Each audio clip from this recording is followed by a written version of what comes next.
பாத்தீங்கன்னா வந்து big pass வந்து பயங்கரமா வந்துட்டு டாஸ்க் பொம்மா டாஸ்க் வந்து ஆரம்பிச்சிருந்துச்சு. அதுல வந்து ஃபர்ஸ்ட் ரவுண்டே வந்துட்டு ரத்து பண்ணிட்டாங்க. ஏன்னா பாத்தீங்கன்னா சில பல ஜாக்லின் சௌந்தர்யாவால கோல்மால் பண்ணனால வந்து பயங்கரமா வந்து அது ஒரு ரத்து பண்ணிட்டாங்க. இப்போ என்ன நடக்குதுன்னு பாத்தீங்கன்னா மறுபடியும் ரீ ரவுண்ட் நடக்குது. எப்படின்னா வந்து எடுத்து வச்ச அந்த ஒரு இதெல்லாம் வந்துட்டு டால்லாம் வந்து மறுபடியும் வந்து அரேஞ்ச் பண்ணும். ஓகேங்களா, அவங்க இதை வந்து எடுத்துட்டு போய் எங்க அவங்க ஒளிச்சு வைக்கணுமோ அங்கங்க ஒளிச்சு வச்சிருங்க அப்படிங்கிற மாதிரி வந்து பிக் பாஸ் வந்து அனௌன்ஸ் பண்ணிடுறாரு. இது அனௌன்ஸ் பண்ணணும்னு வந்து பார்க்கும்போது வந்து ஃபர்ஸ்ட் வந்து தர்ஷிகா எல்லாம் கேங் கேங் கேங்ட்டு இருந்தாங்க. சில பேர் வந்து கேங் இல்லாம வந்து ஒரு இண்டிவிஜுவலா விளையாடணும் அப்படிங்கிற அதுல வந்து நம்ம விஜய் விசாலா இருக்கட்டும், அருணா இருக்கட்டும், நம்ம தர்ஷிகா சத்யா அவங்க எல்லாருமே நான் தனியா டிஃபெண்ட் பண்ணி விளையாண்டுக்கிறேன் அப்படிங்கிற மாதிரி வந்து சூப்பரா வந்து அவங்க தான் செம்மையா வந்து நான் தான் கேங்லாம் இல்லையா நான் தனியா வந்து விளையாண்டுக்கிறேன் அப்படிங்கிற மாதிரி வந்து அவங்க ஒரு தனியா ஒரு மூமெண்ட்ல வந்து போயிட்டாங்க. அது வந்து பார்க்கும்போது ரொம்ப சூப்பரா இருந்துச்சு. அண்ட் இந்த ஜாக்லின், இந்த சௌந்தர்யா, இந்த ஒரு இரிட்டேட்டிங் கேர்ள்ஸ், இந்த Ryan irritating girls Ryan and அதுக்கப்புறம் ஜெஃப்ரி, இவங்க எல்லாருமே ஒரு கேங்கு. அங்கிட்ட முத்துக்குமாரி, மஞ்சரி, அங்கிட்ட தீபக், அந்த மாதிரி அவங்களாம் ஒரு கேங்கு. ஃபர்ஸ்ட் பாத்தீங்கன்னா வந்து நம்ம மஞ்சரி, முத்துக்குமார் அவங்க கேங்ல வந்து எல்லாருமே போய் வச்சுட்டாங்க. எல்லாருமே வந்து போய் வச்சுட்டு அதுக்கப்புறம் வந்து நீட்டா எல்லாமே சேவ் ஆயிடுறாங்க. இங்கிட்டு வந்து நம்ம தர்ஷிகாதா இருக்கட்டும், விஜய் விசாலு, அதுக்கப்புறம் வந்துட்டு நம்ம அருண், ரணவ் எல்லாருமே வந்துட்டு அங்க போய் வச்சுறாங்க. எல்லாம் அந்த 2 டீமுமே முடிஞ்சு இப்போ லாஸ்டா வந்து பவித்ராவுக்கும் நம்ம சிவகுமாருக்கு வந்து அந்த பொம்மை எதுவுமே கிடைக்கல. அதுக்கப்புறம் எல்லாம் தொலைவிட்டே இருந்தாங்க. ஓகேங்களா, எல்லாருமே தொலைவிட்டே இருக்கும்போது பவித்ராவுக்கு ஒரு பொம்மை கிடைக்குது. பவித்ராவுக்கு பொம்மை அடிச்சோன்னா அது என்ன நேம் என்னங்கிறது சரியா தெரியல.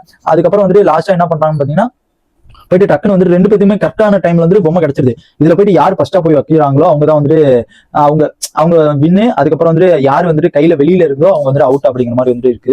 இதுல வந்து சிவகுமார் எடுத்திருந்தது யாருன்னு பாத்தீங்கன்னா சௌந்தர்யா. ஃபர்ஸ்ட் ரவுண்ட்ல வந்து சௌந்தர்யா வந்து அவுட் ஆயிராங்க. ஏற்கனவே ஃபர்ஸ்ட் ரவுண்ட்லயே அவுட் ஆக வேண்டியது.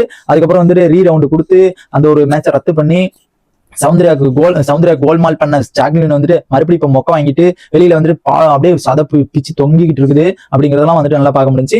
ஆனா பவித்ரா வந்து யாரு வச்சாங்க அப்படிங்கிறது தெரியல. லாஸ்ட்ல வந்து எல்லாருக்குமே நிக்க வச்சு அதுக்கப்புறம் வந்து எல்லாருமே வந்து யாரு நீங்க உள்ள வச்சீங்க அப்படிங்கிற மாதிரி வந்து எல்லாருமே வந்துட்டு சொல்றாங்க. சொல்லும்போது வந்து இப்போ ஃபர்ஸ்ட் ரவுண்ட் வந்து நம்ம சௌந்தர்யா வந்து அவுட் ஆயிட்டாங்க அப்படிங்கிறது நல்லா தெளிவா தெரியுது.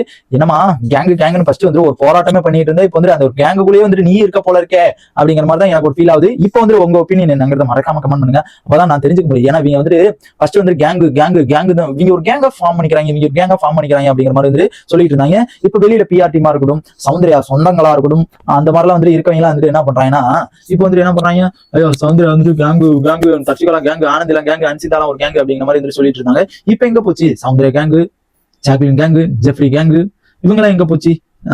இல்ல கேக்குறேன், ரயன் அக்கா எங்க போனாங்க? இவங்கெல்லாம் ஒரு கேங்கா இருக்காங்களே, எங்க போயிடுச்சு இதெல்லாம் அப்படிங்கிற மாதிரி தான் எனக்கு ஒரு ஃபீல் ஆகுது. அண்ட் இதை பத்தி உங்க ஒப்பீனியன் என்னங்கிறத மறக்காம கமெண்ட் பண்ணுங்க. இவங்க கேங்கா அப்படிங்கிறதுக்குன்னு ஒரு இவங்கெல்லாம் கேங் இல்ல அப்படிங்கிறதுக்கு சவுண்ட் பிஆர் இருக்கணும், அண்ட் சவுண்ட் சொந்தக்காரர்களா இருக்கணும். அவங்க எல்லாம் வருவாங்க. ஜாக்லின் சொந்தக்காரங்க எல்லாம் வந்து கமெண்ட் பாக்ஸ் கதருவாங்க. அவங்க எல்லாம் வந்துட்டு கேங் எல்லாம் கிடையாது அப்படிங்கிற மாதிரி வந்து கதருவாங்க. அது வந்துட்டு நம்ம அவங்களுக்கு வந்து அடுத்த ஒரு ரிப்ளை ஒன்று கொடுக்கலாம், பார்க்கலாம் என்னதான் நான் கமெண்ட் பண்றாங்க அப்படிங்கிறது. அண்ட் இந்த மாதிரி பிக் பாஸோட எல்லா அப்டேட்ஸ் தெரிஞ்சு நம்ம சேனல் சப்ஸ்கிரைப் பண்ணி சப்போர்ட் பண்ணுங்க.